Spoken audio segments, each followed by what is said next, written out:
E vamos iniciar o nosso workshop de colorização digital de histórias em quadrinhos, aula 2. E no software Krita, nós vamos colorir um fragmento da história A Máscara da Morte Rubra, de Flávio Colin.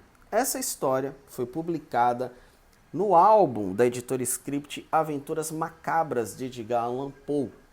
Inclusive, essa história é uma adaptação do conto homônimo do autor. Nessa aula, nós vamos criar um documento em tamanho A4, 300 dpi, ou seja, um documento para impressão, e nós vamos importar o fragmento do quadro de Flávio Colin.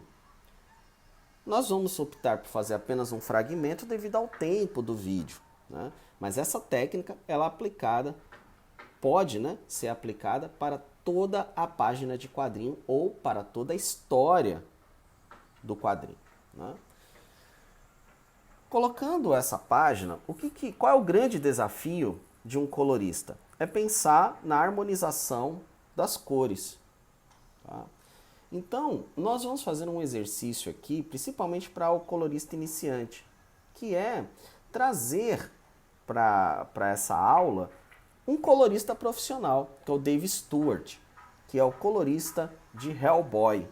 E por que nós vamos trazer especificamente o Dave Stewart para esse trabalho aqui do Flávio Colin, uma vez que um não tem nada a ver com o outro?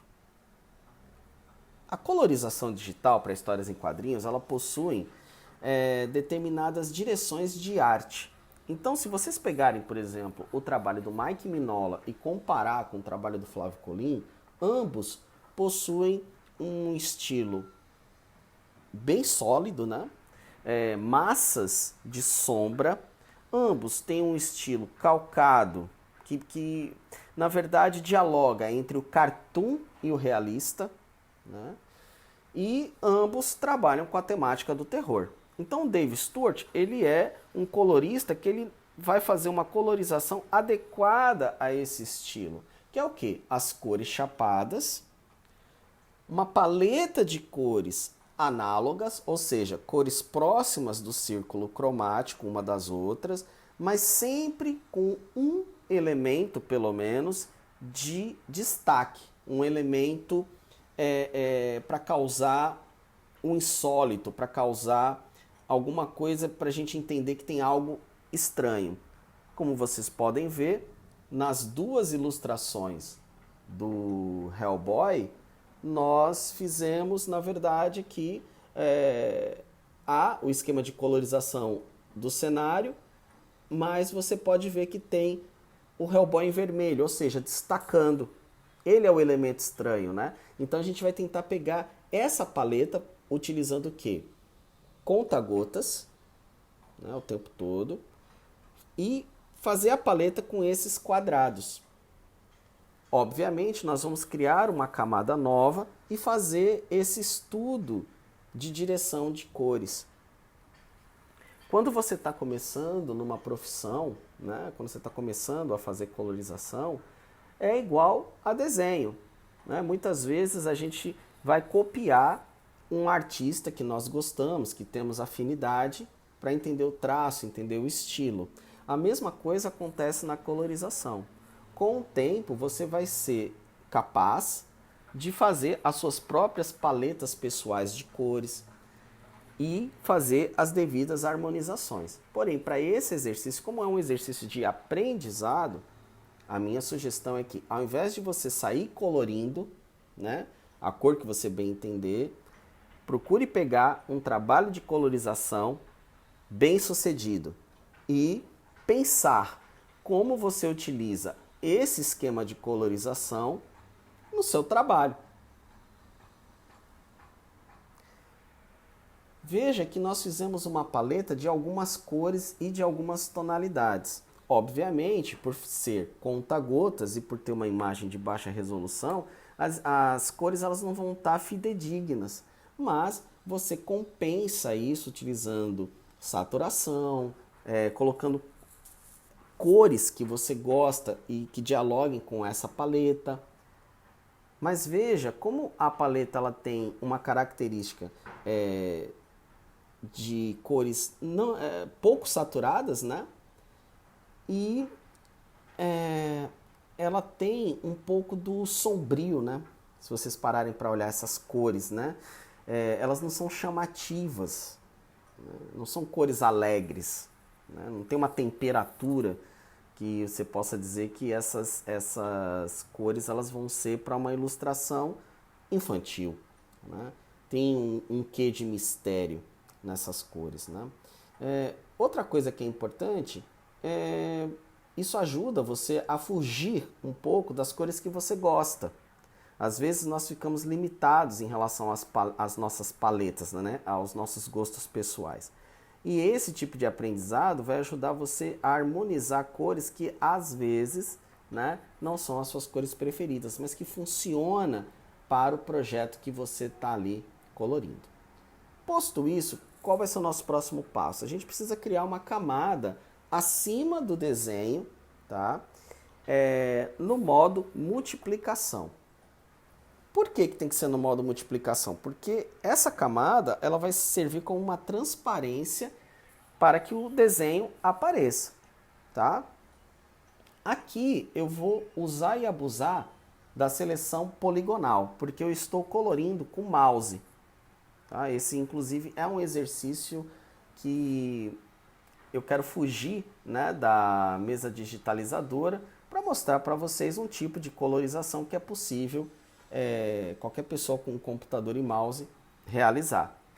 Vai ser uma colorização que nós damos o nome de flat, né? Mas ela é uma colorização definitiva devido ao estilo do autor. Esse estilo que Flávio Colim faz não permite muitas áreas de volume, gradação, gradientes. Ela é cores sólidas. Então veja aqui que quando eu saio do modo normal e vai para o modo multiplicação, fica bem mais interessante o trabalho, né? Eu consigo ver o todo. Aqui, qual que é o grande desafio do trabalho? É o de você evitar os espaços em branco, a cor ficar numa área que não é desejada. Então você tem que fazer sempre um trabalho de revisão.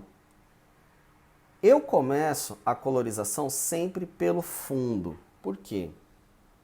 Porque as cores elas têm que dialogar, os matizes, com a cor do fundo, né? Muitos coloristas fazem a cor dos objetos, mas eu prefiro pensar na harmonia das cores. Isso permite que eu troque algumas cores, que eu vá observando onde é que está o ponto focal, né? Qual que seria o ponto focal? O ponto onde tem mais brilho, onde vai ter mais contraste. Então, eu recomendo sempre que seja colorido o fundo primeiro e depois você vai aumentando as camadas, tá? Aqui a gente vai deletar a cor do requadro, né? Não faz sentido o requadro ter cor, afinal de contas o branco ele tem mais contraste do que as outras cores, então isso vai ajudar na leitura.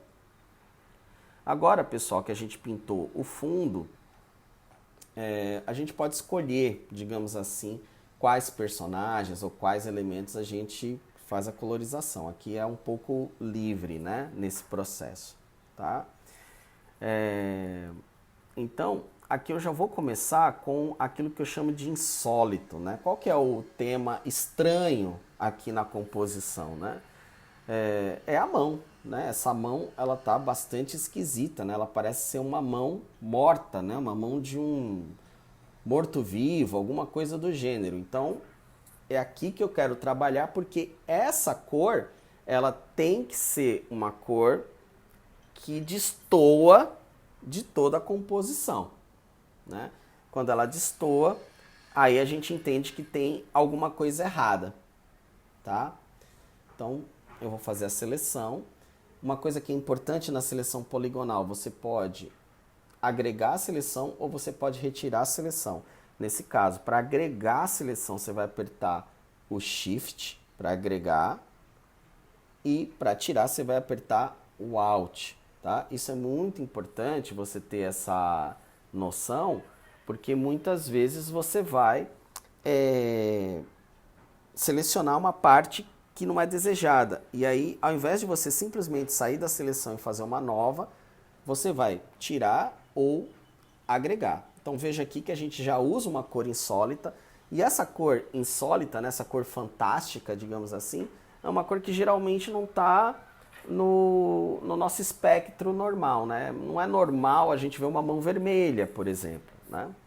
Então a gente usa isso como uma referência. Naturalmente aqui, essa mão ela tem duas texturas, né? Ela tem o sangue e ela tem a pele. Então eu quero fazer também uma mudança aí posteriormente. Vamos partir agora para o corvo, né? Entendo aqui como um corvo, né? Então o corvo ele tem que ter uma cor que seja oposta à mão, né? Mas lembrando que ele já vai ter toda uma parte de preto, né? Então aqui eu posso usar um azul esverdeado, né? Ao invés de repente pintar preto com preto ou colocar um azul muito escuro. Veja que os dois contrastam aqui, né? O olho e o bico do corvo eu posso fazer um pouquinho mais claro para dar um certo destaque.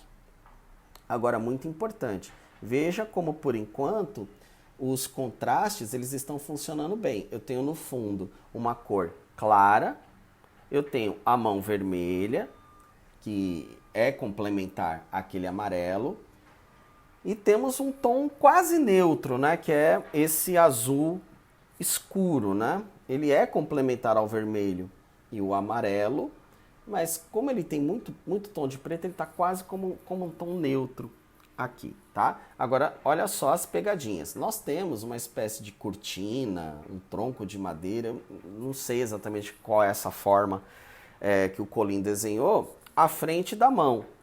E nós temos no fundo uma casa, plantações e tudo mais. Então a gente tem que tomar um certo cuidado na hora de ilustrar isso, porque a gente precisa manter o contraste entre o corvo e a mão, né? Então vamos lá. Nesse processo agora de escolhas de cores, de harmonização, eu quero falar de dois pontos que eu considero importantes. Um é o ponto focal, né? O que é o ponto focal?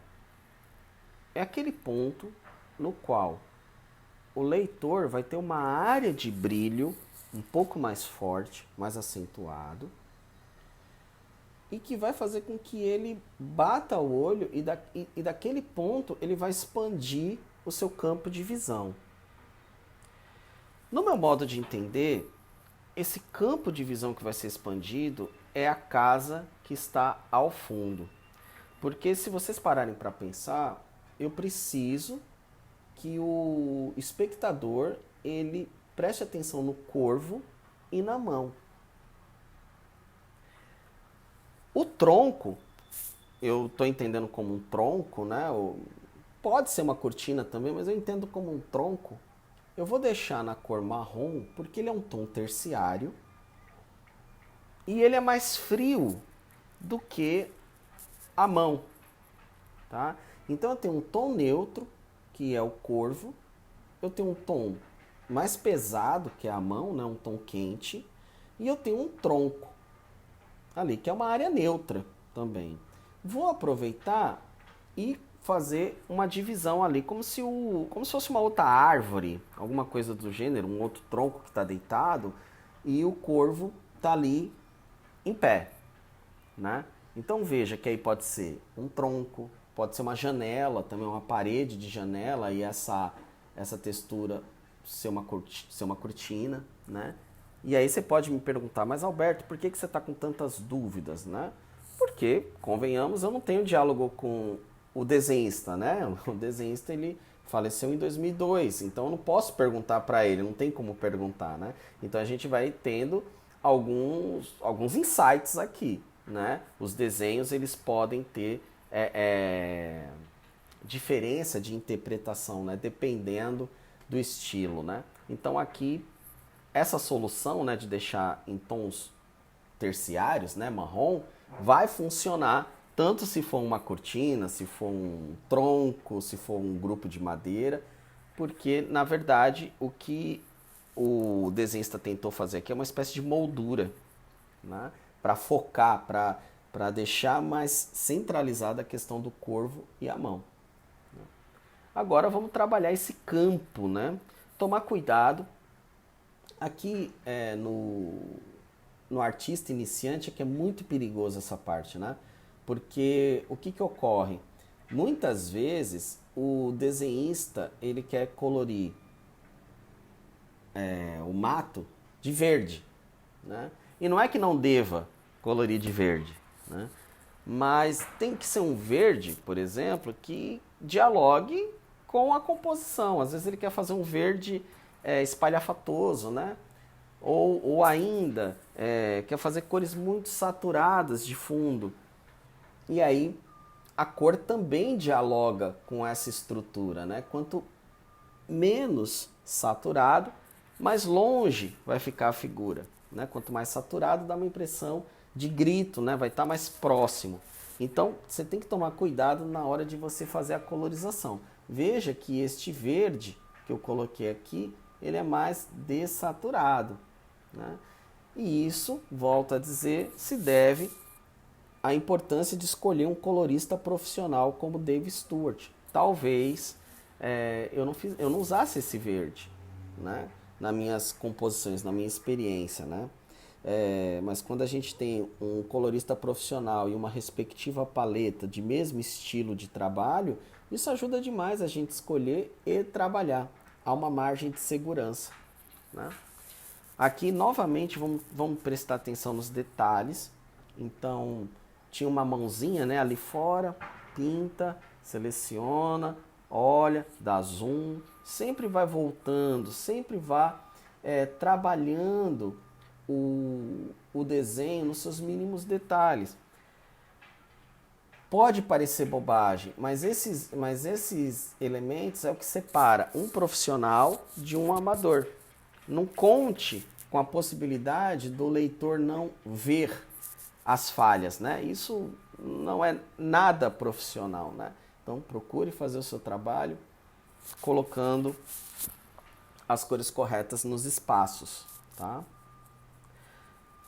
Bom, pessoal, essa aula é um insight, ela é uma base de aula do Narrativas em Cordel, que é um projeto de extensão que nós temos na Universidade Federal da Paraíba.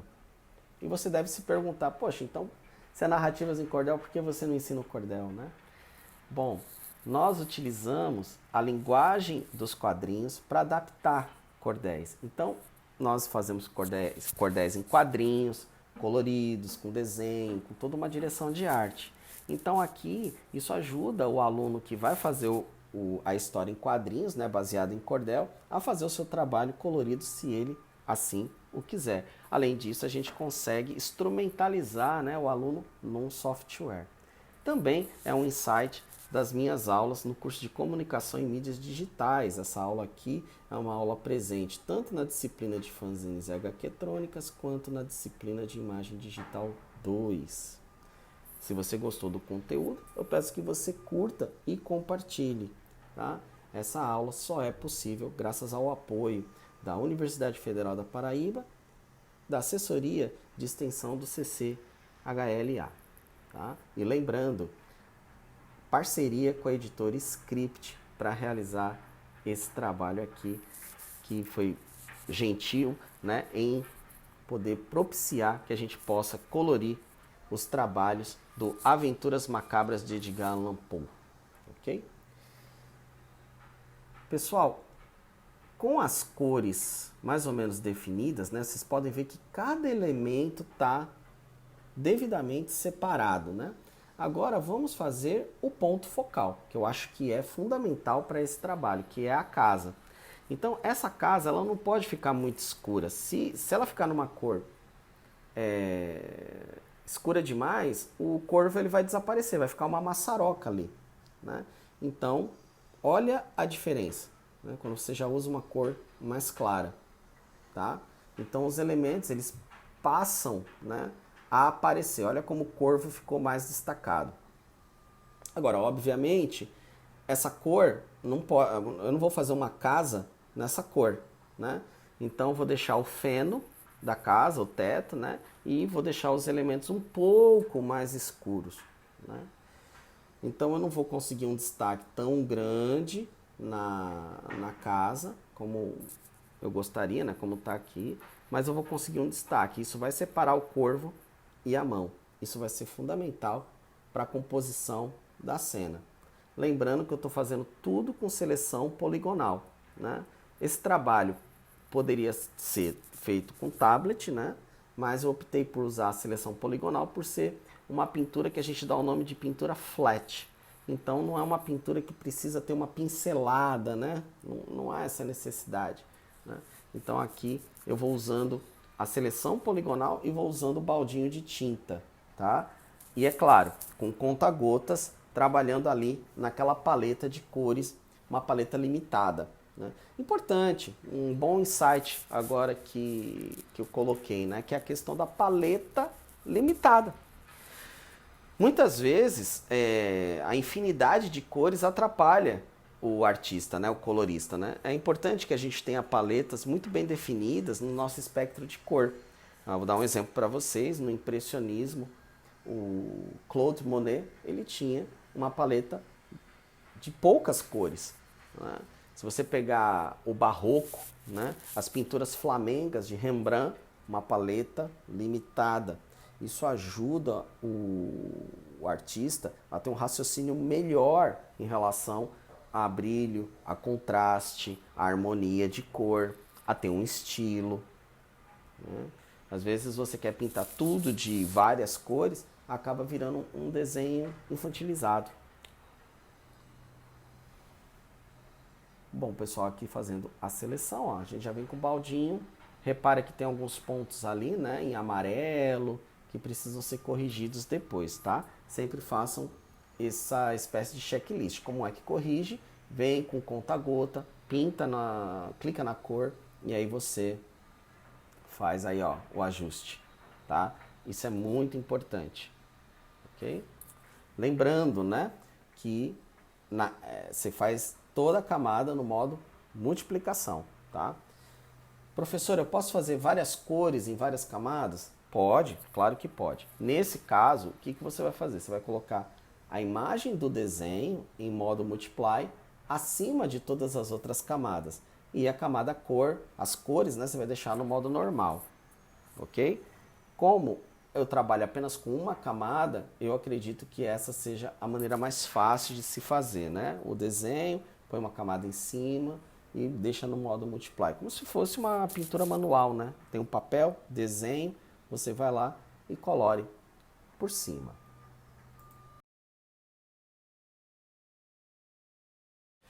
Essa ilustração do Flávio Colim, ela foi pensada toda em preto e branco, né? Então, há muitas áreas de preto.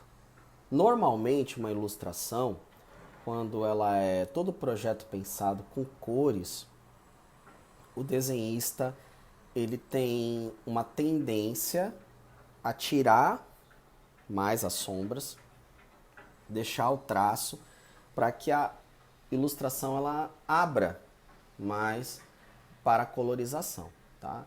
Então, aqui a gente tem que ter um cuidado para que a ilustração ela não fique muito pesada, porque ela já tem muita carga de preto, ok?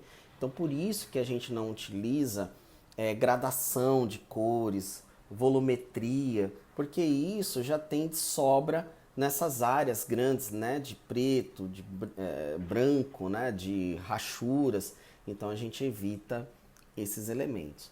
Um tratamento que seria interessante aqui seria, de repente, a aplicação de retículas, tá? Mas aí fica no campo da experimentação, isso é algo que a gente não vai utilizar nesse trabalho aqui. Aqui vai ser apenas cor flat. Reparem, pessoal, que eu coloquei um pontinho vermelho ali, para quê? Né?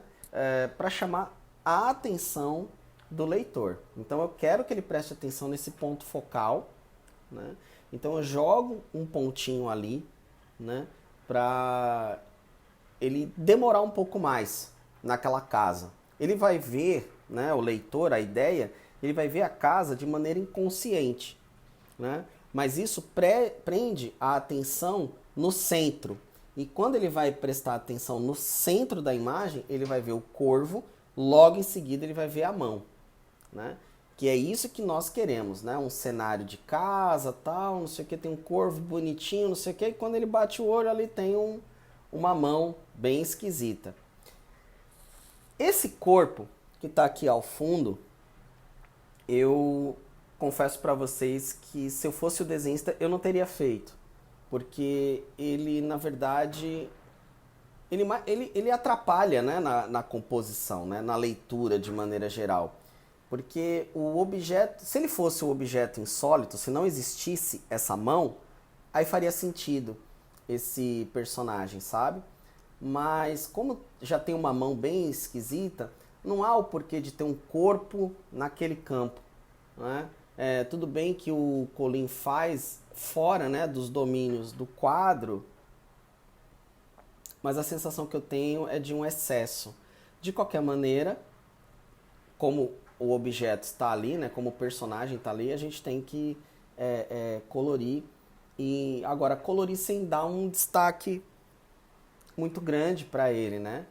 Porque realmente ele tá no contrapé da leitura, né, que a gente sempre faz, né? O ocidental vai fazer uma leitura da esquerda para a direita, e ele está no contrapé, né? No contrapé da ilustração. Então ele não puxa para o corvo, tampouco para a mão. Então fica fica um personagem de excesso mesmo, né? Então aqui o ideal é mostrar para o leitor que existe, né, esse personagem, mas fazer uma cor análoga, né? Como se ele fizesse parte do cenário. Então é uma cor coadjuvante, digamos assim, né? Então aqui eu vou escurecer um pouquinho mais, né, colocar esse verde, mas e para mão, né, cabelo e bota, eu vou fazer uma coisa um pouco mais clara, que eu acho que aí funciona bem. Aqui eu não recomendo utilizar uma cor complementar, por exemplo, porque aí você vai dar um destaque para esse personagem que é desnecessário. Ele é um coadjuvante na história, né? Então, ele é do tipo assim, ó, tem algo errado, né? Tem algo errado, tem alguma coisa acontecendo errada. Mas, volto a dizer, ele não pode ser mais importante do que a mão. A mão é que tem que mostrar que realmente as coisas saíram do controle. Aí fica bom a ideia. Então veja, ó, que ele tá lá, mas ele não chama tanto a atenção. Isso é intencional, aí no caso eu enquanto colorista, né?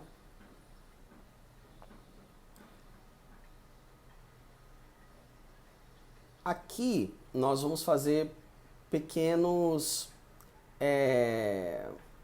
mudanças, né, de tonalidade no campo, porém tomando o cuidado de não deixar esse campo muito gritante, né? O que eu quero dizer com isso?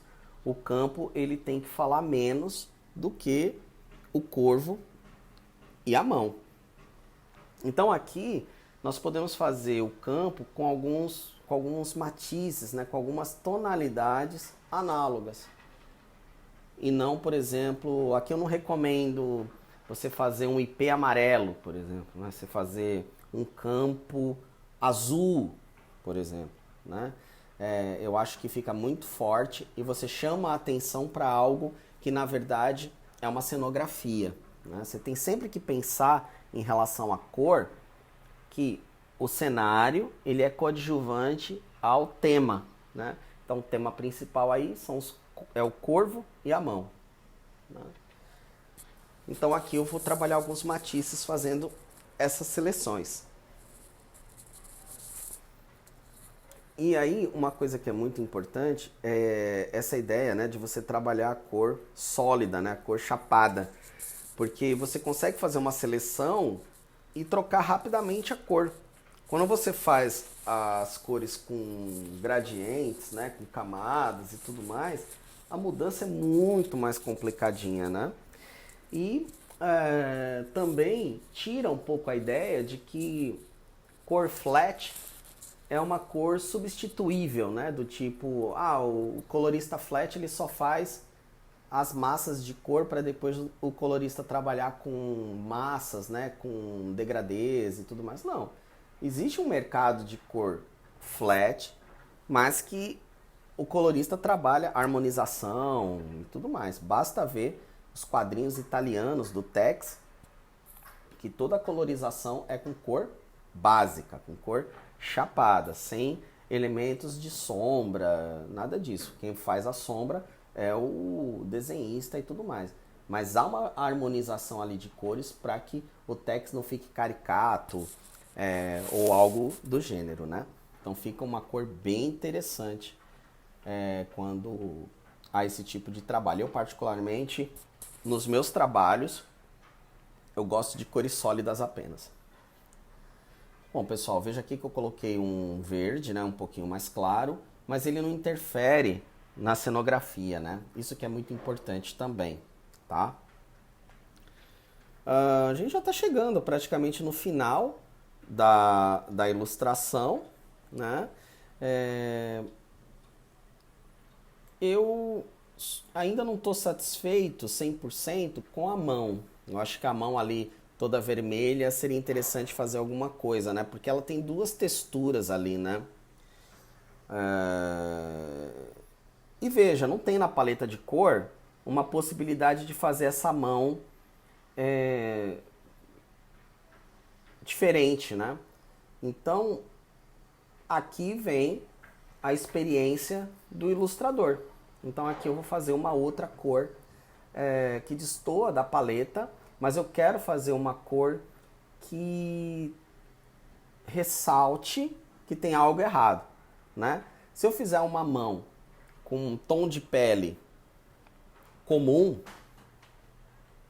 eu vou dar a entender que essa mão ela está ensanguentada, mas ela está viva. Posso dar essa leitura.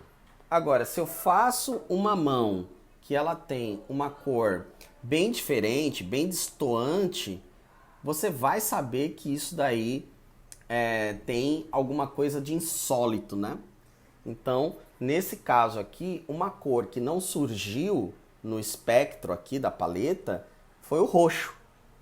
Então, como eu quero fazer uma coisa insólita, eu vou trabalhar aqui uma cor roxa na mão e manter esse vermelho, né? Que também não aparece na composição, né? Reparem que eu tinha feito um cobertor, uma toalha vermelha ali na casa, mas fora isso não aparece na composição. Então são esses elementos que eu quero mostrar para vocês, trazer e falar, olha, se nós trabalharmos a cor como uma espécie de comunicação, né, utilizar um pouco da psicologia das cores, né, a gente consegue fazer trabalhos muito interessantes e com a responsabilidade de contar histórias tanto quanto o desenhista, né? Então olha só a diferença que já faz aqui quando eu coloco outra textura, né? Um dedo todo roxo.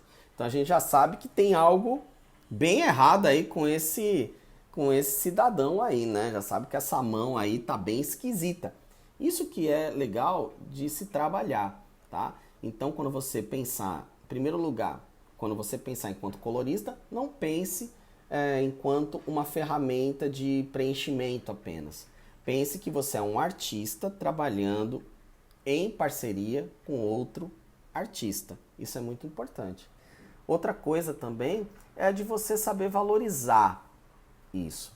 Por exemplo, a minha profissão ela é tão fantástica que me permite estudar a obra de um artista do tamanho do Flávio Colim e fazer um trabalho que agrega ao trabalho dele, né? Eu não estou copiando o trabalho dele, eu estou estudando o trabalho dele e ao mesmo tempo eu estou aplicando aqui uma colorização. E que também vale destacar, né? Eu estudo a paleta de cores do Dave Stewart, que é um artista sem igual também, né? Então esse tipo de postura vai ajudar você a ser um melhor profissional nessa área aí de colorização. Muito bem? Então, pessoal, a gente está chegando aqui na fase final da ilustração. Esse tipo de trabalho, o ideal é que você salve num formato de arquivo fechado, né? Salve o arquivo nativo para ter as edições, mas depois você salva ele fechado. Se for para impressão, você vai salvar no formato CMYK, que é o formato próprio para gráficas, para impressoras. Se você salvar para vídeo internet, você vai salvar no formato RGB. Isso vai ajudar bastante o seu trabalho. E questão de arquivo, você pode salvar JPEG, PNG, TIFF ou PDF. Todos esses formatos servem tanto para impresso como para internet. Apenas tome cuidado com o formato TIFF. Apesar dele ser um arquivo fantástico, ele é muito pesado. Então, a minha sugestão é, se for para gráfica, você salvar em PDF. Se for para web, JPEG ou PNG. Por fim, se for para impressão, arquivos em 300 pontos por polegada, 300 dpi. Se for para web, aí você vai salvar em 72 pontos por polegada. Sempre bom ter esses dois números decorados. 72 por ter uma definição pequena e a gente preferir a velocidade, né, de dados e tudo mais. E 300 dpi porque a gente quer qualidade para a impressão. Muito bem? Então a gente chegou ao final desse segundo encontro de 5, né? Tudo colorindo os trabalhos da Aventuras Macabras de Edgar Allan Poe da Script. Desde já, meu muito obrigado e até a nossa próxima aula!